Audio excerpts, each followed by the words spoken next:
ఈ వారం రోజుల్లో జరిగిన అంతర్జాతీయ వార్తా విశేషాలను మీకు అందించే వసుధైక కుటుంబం కార్యక్రమానికి స్వాగతం.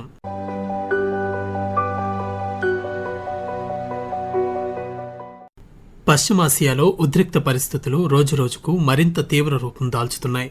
ఇజ్రాయెల్, అమెరికా, ఇరాన్ మధ్య జరుగుతున్న ఘర్షణలు ఇప్పుడు ప్రాంతీయ యుద్ధానికి దారితీసే ప్రమాదాన్ని పెంచుతున్నాయి. ఓవైపు శాంతి చర్చలు జరుగుతున్నప్పటికీ ఇప్పటి వరకు ఎటువంటి తుది ఒప్పందం కుదరలేదు. దీంతో ఈ యుద్ధం ఇప్పట్లో ముగిసే సూచనలు కనిపించడం లేదు. ఆ ప్రాంతంలో యుద్ధం కొనసాగుతూనే ఉంది. చర్చలు ఓవైపు జరుగుతున్నప్పటికీ అమెరికా, ఇజ్రాయెల్ కలిపి ఇరాన్పై దాడులు కొనసాగిస్తున్నాయి. ఇరాన్ కూడా అంతే స్థాయిలో ప్రతిదాడులు చేస్తోంది. అయితే ఈ యుద్ధంలో అత్యధికంగా నష్టపోతున్న వారు సాధారణ ప్రజలే. అమెరికా, ఇజ్రాయెల్ దాడులు ప్రారంభమైనప్పటి నుండి ఇరాన్లో 1900 మందికి పైగా మరణించారని, 20,000 మందికి పైగా గాయపడ్డారని ఇరాన్ ఆరోగ్య మంత్రిత్వ శాఖ తెలిపింది. ఇక ఇరాన్ చేసిన ప్రతీకార దాడుల్లో ఇజ్రాయెల్లో 18 మంది, గల్ఫ్ దేశాల్లో 20 మంది మృతి చెందారు. 19 మంది అమెరికన్ సైనికులు కూడా ప్రాణాలు కోల్పోయారు. లెబనాన్పై ఇజ్రాయెల్ జరిపిన దాడుల్లో 1100 మందికి పైగా మరణించారని అక్కడి అధికారులు వెల్లడించారు. ఇరాక్లో మరో 80 మంది ప్రాణాలు కోల్పోయారు. మరోవైపు ఇజ్రాయెల్ సహా గల్ఫ్ దేశాల్లోని అమెరికా స్థావరాలను లక్ష్యంగా చేసుకుని ఇరాన్ క్షిపణి దాడులు చేస్తోంది.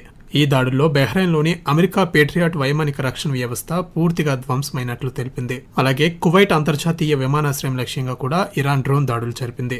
ఈ దాడుల్లో డ్రోన్ ఒక ఇంధన ట్యాంకర్ను ఢీకొనడంతో పెద్ద ఎత్తున మంటలు చెలరేగాయి. ఇరాన్ నుంచి వచ్చిన పలు క్షిపణులు, డ్రోన్లను తమ రక్షణ వ్యవస్థలో అడ్డుకున్నాయని కువైట్ సైనిక దళాలు పేర్కొన్నాయి. అయితే యావత్ ప్రపంచం కోసం అమెరికా, ఇజ్రాయెల్ దేశాలు ఇరాన్తో పోరాడుతున్నాయని ఇజ్రాయెల్ ప్రధానమంత్రి బెంజమిన్ నెతన్యాహు తెలిపారు. ఇజ్రాయెల్లోని పౌరుల నివాసాలే లక్ష్యంగా చేసుకుని ఇరాన్ దాడులు చేస్తోందని నెతన్యాహు ఆరోపించారు. ప్రపంచాన్ని ఇరాన్ ప్రమాదంలో పడేస్తోందనడానికి ఈ దాడులే రుజువన్నారు. ఇజ్రాయెల్లోని అరద్లో ఇరాన్ క్షిపణి దాడి చేసిన ప్రాంతాన్ని బెంజమిన్ నెతన్యాహు పరిశీలించారు. ఈ సందర్భంగా ఆయన విలేకరులతో మాట్లాడుతూ ఇరాన్ నేరుగా ఇజ్రాయెల్పై చేస్తున్న దాడులను ప్రపంచ ముప్పు అని పేర్కొన్నారు. అందుకే ఈ ముప్పును తొలగించేందుకు ప్రపంచ దేశాలు ఇజ్రాయెల్, అమెరికాతో చేతులు కలపాలని విజ్ఞప్తి చేశారు.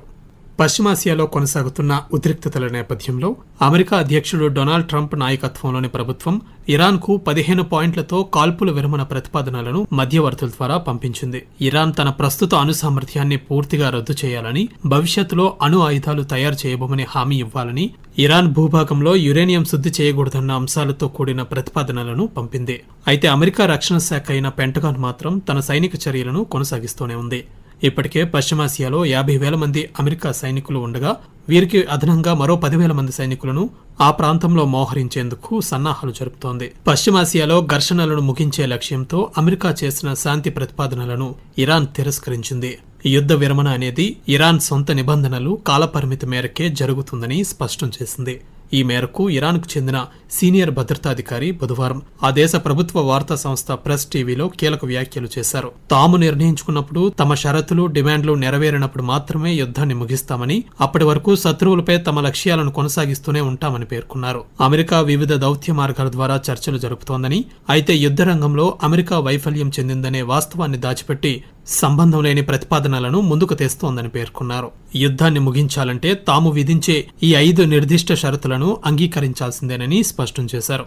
అందులో ప్రథమంగా శత్రువులు చేసే దురాక్రమణను, హత్యలను పూర్తిగా నిలిపివేయాలన్నారు. ఇస్లామిక్ రిపబ్లిక్ పై తిరిగి యుద్ధాన్ని చేపట్టకుండా పటిష్టమైన యంత్రాంగాలను ఏర్పాటు చేయాలన్నారు. ఇస్లామిక్ రిపబ్లిక్ పై తిరిగి యుద్ధాన్ని చేపట్టకుండా పటిష్టమైన యంత్రాంగాలను ఏర్పాటు చేయాలన్నారు. యుద్ధ నష్టాలకు తగిన పరిహారం చెల్లిస్తామని స్పష్టమైన హామీ ఇవ్వాలన్నారు. అన్ని విధాలుగా యుద్ధాన్ని ముగించాలని, హార్మోజ్ జలసంధిపై ఇరాన్ సార్వభౌమ హక్కుకు సంబంధించి అంతర్జాతీయ గుర్తింపు హామీలివ్వాలని ఉద్ఘాటించారు. ఈ షరతులకు అమెరికా, ఇజ్రాయెల్ ఒప్పుకోకపోతే ఇక ఎలాంటి చర్చలు జరగబోవని సదరు అధికారి తేల్చి చెప్పారు. అంతేకాకుండా నిర్దేశిత షరతులు నెరవేరే వరకు ఇరాన్ రక్షణ చర్యలు కొనసాగుతాయని ఆయన స్పష్టం చేశారు.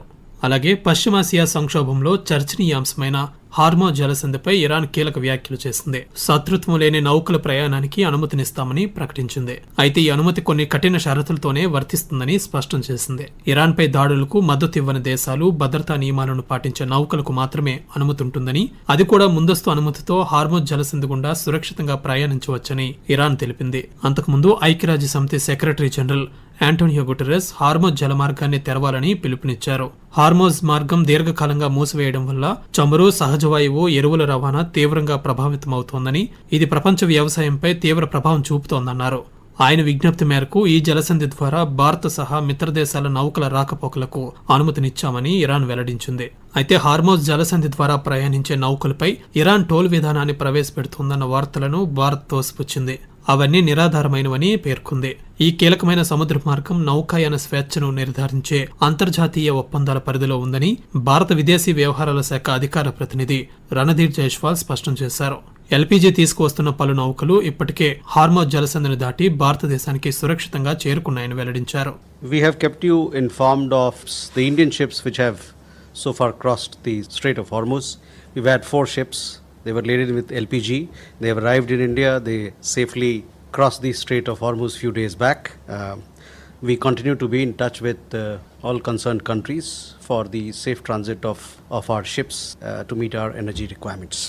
ఇరాన్ దేశపు ఇంధన కేంద్రాలపై దాడులు నిలిపివేస్తామని, అందుకు బదులుగా హార్మోజ్ జలసంధిని తెరిచేందుకు అమెరికా అధ్యక్షుడు డొనాల్డ్ ట్రంప్ ఇరాన్ కు 5 రోజులు గడువు విధించారు. ఇది గురువారంతో ముగియడంతో మరో 10 రోజులు అంటే ఏప్రిల్ 6 వరకు దీనిని పొడిగిస్తున్నామని ప్రకటించారు. ఇరాన్ చేసిన అభ్యర్థన మేరకే ఈ నిర్ణయం తీసుకున్నామని, ఏప్రిల్ 6 వరకు ఆ దేశ ఇంధన విద్యుత్ మౌలిక సదుపాయాలపై ఎలాంటి దాడులు చేయబోమని ఆయన స్పష్టం చేశారు. ఈలోగా తమ ప్రతిపాదనలు ఒప్పుకోవాలని, లేదంటే తీవ్ర పరిణామాలను ఎదుర్కోవడానికి సిద్ధంగా ఉండాలని ట్రంప్ హెచ్చరించారు. తన హెచ్చరికలను తీవ్రంగా పరిగణించాలని ఇరాన్ ఉద్దేశించి వ్యాఖ్యానించారు. I'm going to make a new deadline of about 10 or 12 days from today.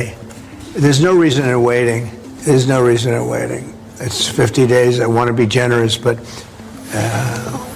we just don't see any progress being made.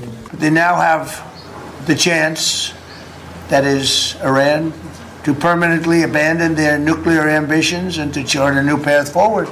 We'll see if they want to do it. If they don't, we're their worst nightmare. In the meantime, we'll just keep blowing them away, unimpeded, unstopped. Well, there's not a thing they can do about it. They can't do anything about it. Donald Trump ప్రకటనపై Iran కూడా తీవ్రంగా స్పందించింది. అటువంటి అభ్యర్థనేది తాము చేయలేదని ఖండించింది. America ఒకవేళ భూతల దాడులకు పాల్పడినట్లయితే బదులిచ్చేందుకు 10 లక్షల మంది సైనికులను సిద్ధం చేసినట్లు ఇరాన్ ప్రకటించింది. ఇరాన్పై అమెరికా, ఇజ్రాయెల్ చేస్తున్న దాడులకు నాటో సెక్రటరీ జనరల్ మార్క్ రుటే పూర్తి మద్దతు ప్రకటించారు. డొనాల్డ్ ట్రంప్ చర్యలను బహిరంగంగా సమర్థించారు. ఇరాన్ అణు క్షిపణి కార్యక్రమాలతో ఐరోపా భద్రతకు ముప్పు పొంచి ఉందని ఆయన తెలిపారు. పశ్చిమాసియాలో కొనసాగుతున్న సంక్షోభంలో నాటో కూటమి పాత్రను సమర్థించారు. ఇరాన్ యుద్ధం ప్రపంచ సంక్షోభంగా మారకముందే ఈ ఘర్షణను ముగించేందుకు అమెరికాతో నాటో కలవాలని హంగేరీ ప్రధానమంత్రి విక్టర్ ఆర్బాన్ అన్నారు. యుద్ధాన్ని త్వరగా ముగించేందుకు అమెరికాకు నాటో మద్దతివ్వాలని, ఆలస్యం జరిగితే పెను సంక్షోభంగా మారి ఐరోపాతో పాటు ప్రపంచంపై ప్రభావం చూపుతుందని హెచ్చరించారు. ఇరాన్లోని బుషెహర్ అణువిద్యుత్ కేంద్రం సమీపంలో ఇజ్రాయెల్ జరిపిన దాడులపై అంతర్జాతీయ అణుశక్తి సంస్థ IAEA తీవ్ర ఆందోళన వ్యక్తం చేసింది. ఈ అణు కేంద్రానికి జరిగే నష్టం దీర్ఘకాలంలో రేడియోలాజికల్ ప్రమాదానికి దారితీయవచ్చని హెచ్చరించింది. ఇరాన్లోని బుషెహర్ న్యూక్లియర్ ప్లాంట్లో రేడియేషన్ లీకేజ్ భయాలపై అంతర్జాతీయ అణుశక్తి సంస్థ స్పందించింది. ఈ ప్లాంట్లో పెద్ద మొత్తంలో అణు పదార్థాలున్నట్లు IAEA director general Rafale Grassi పేర్కొన్నారు. ఇలాంటి న్యూక్లియర్ పవర్ ప్లాంట్కు ప్రమాదం జరిగితే రేడియేషన్ లీకేజ్ వల్ల ఇరాన్తో పాటు ఆ దేశం వెలుపల భారీ స్థాయిలో ప్రమాదం ముప్పు పొంచి ఉందని ఆందోళన వ్యక్తం చేశారు. ఇలాంటి ప్రమాదాన్ని నివారించేందుకు అన్ని పక్షాలు సంయమనం పాటించాలని సూచించారు. పశ్చిమాసియాలో కొనసాగుతున్న యుద్ధంలో పరిస్థితులు చేయిదాటిపోయాయని ఐక్యరాజ్యసమితి సెక్రటరీ జనరల్ యాంటోనియో గుటెరస్ ఆందోళన వ్యక్తం చేశారు. వెంటనే అన్ని పక్షాలు సైనిక ఘర్షణను ఆపి దౌత్య మార్గాల్లో సంప్రదింపులు నిర్వహించాలని ఆయన పిలుపునిచ్చారు. న్యూయార్క్ లోని ఐక్యరాజ్యసమితి భద్రతా మండలిలో యాంటోనియో గుటెరస్ విలేకరులతో మాట్లాడుతూ, ప్రపంచ దేశాల నేతలు అంచనా వేసిన దానికంటే అతి తీవ్ర స్థాయికి పశ్చిమాసియా సైనిక ఘర్షణ చేరుకుందన్నారు. పశ్చిమాసియా యుద్ధం ఆ ప్రాంతంతో పాటు మొత్తం ప్రపంచంపైన ప్రతికూల ప్రభావాన్ని చూపిస్తోందని పేర్కొన్నారు. ప్రత్యేకించి హార్మోజ్ జలసంధిపై ఆధారపడిన ఇంధన మార్కెట్లు బాగా ప్రభావితమవుతున్నాయని ఆయన పేర్కొన్నారు. ఈ యుద్ధాన్ని ఆపే శాంతి చర్చల కోసం సీనియర్ దౌత్యవేత్త జీన్ ఆర్టాల్ను నియమిస్తున్నట్లు ప్రకటించారు.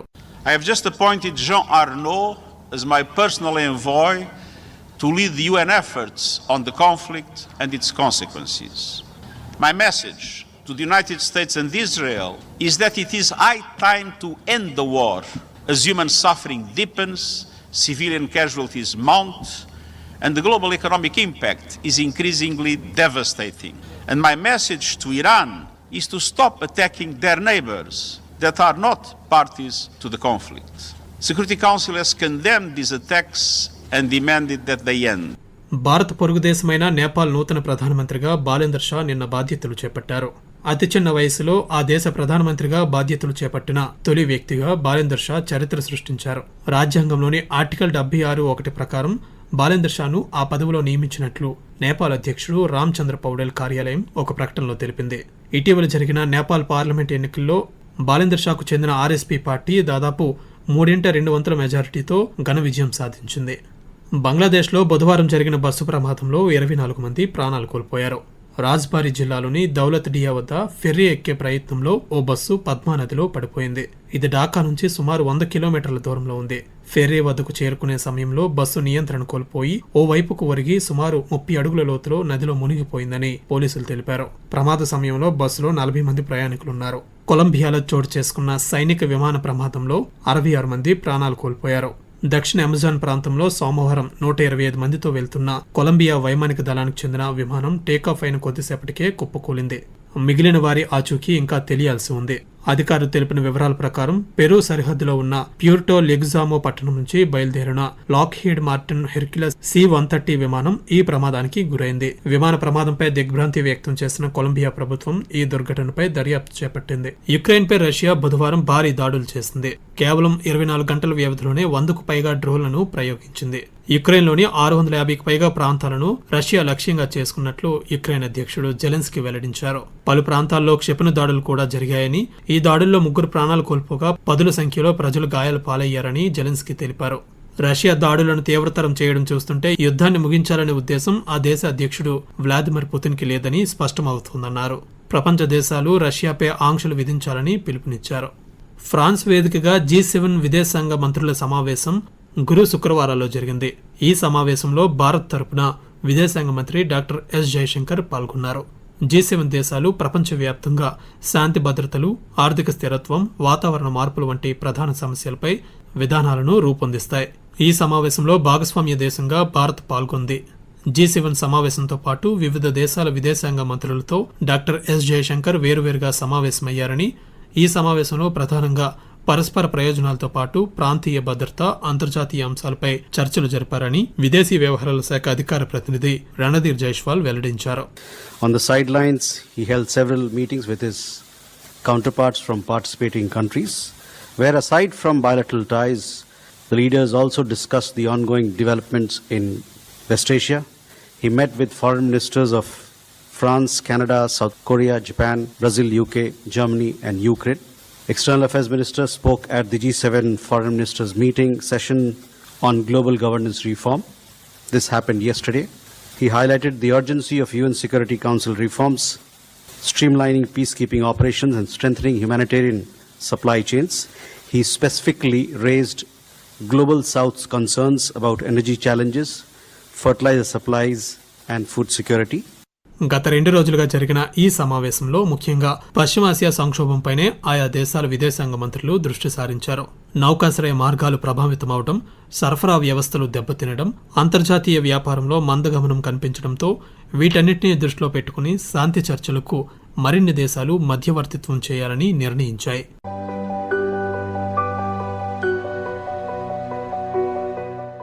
ఇప్పటి వరకు మీరు ఈ వారం రోజుల్లో జరిగిన అంతర్జాతీయ వార్తా విశేషాలను మీకు అందించే వసుధైక కుటుంబం కార్యక్రమాన్ని విన్నారు. రచన మరియు వ్యాఖ్యానం డివి సత్యనారాయణ. సమర్పణ ప్రాంతీయ వార్తా విభాగం, ఆకాశవాణి విశాఖపట్నం కేంద్రం. వెలువడింది ఆకాశవాణి విజయవాడ కేంద్రం నుండి.